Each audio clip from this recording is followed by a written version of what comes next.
Hi hello നമസ്കാരം. ബജിയാണ് ഇന്ന് ഉണ്ടാക്കാൻ പോകുന്നത്. ഇത് കണ്ട് ഇഷ്ടമായാൽ ലൈക്ക് ചെയ്യണം, ഷെയർ ചെയ്യണം, സബ്സ്ക്രൈബ് ചെയ്യണം.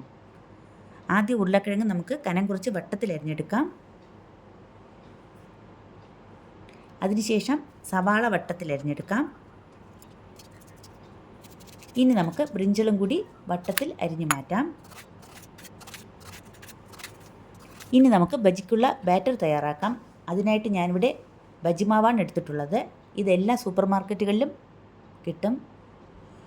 ഇതിൽ വേറൊന്നും ചേർക്കേണ്ട ആവശ്യമില്ല. നമുക്ക് കുറച്ച് വെള്ളം ചേർത്ത് നന്നായിട്ടൊന്ന് മിക്സ് ചെയ്തെടുക്കാം.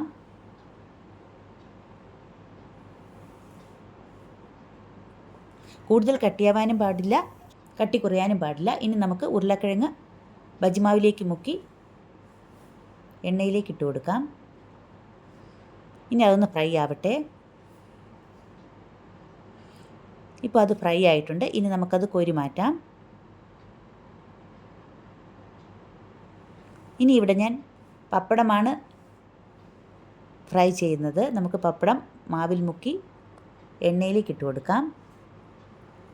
അതൊന്ന് മറിച്ചിട്ടതിന് ശേഷം ഇപ്പോൾ ഫ്രൈ ആയിട്ടുണ്ട്. ഇനി നമുക്കത് കോരി മാറ്റാം. ഇനി അടുത്തതായി ബ്രിഞ്ചൽ നമുക്ക് മാവിൽ മുക്കി എണ്ണയിലേക്ക് ഇട്ട് കൊടുക്കാം. അതിനെ ഒന്ന് മറിച്ചിട്ടതിന് ശേഷം നമുക്ക് കോരിയെടുക്കാം. ലാസ്റ്റ് ഞാൻ സവാളയാണ് ഇട്ട് കൊടുക്കുന്നത്. അതും ഒന്ന് ഫ്രൈ ആയതിന് ശേഷം നമുക്ക് കോരി മാറ്റാം. ഇപ്പം നമ്മുടെ ബജി റെഡി ആയിട്ടുണ്ട്. ഇത് ഇഷ്ടമായാൽ ലൈക്ക് ചെയ്യണം, ഷെയർ ചെയ്യണം, സബ്സ്ക്രൈബ് ചെയ്യണം. താങ്ക്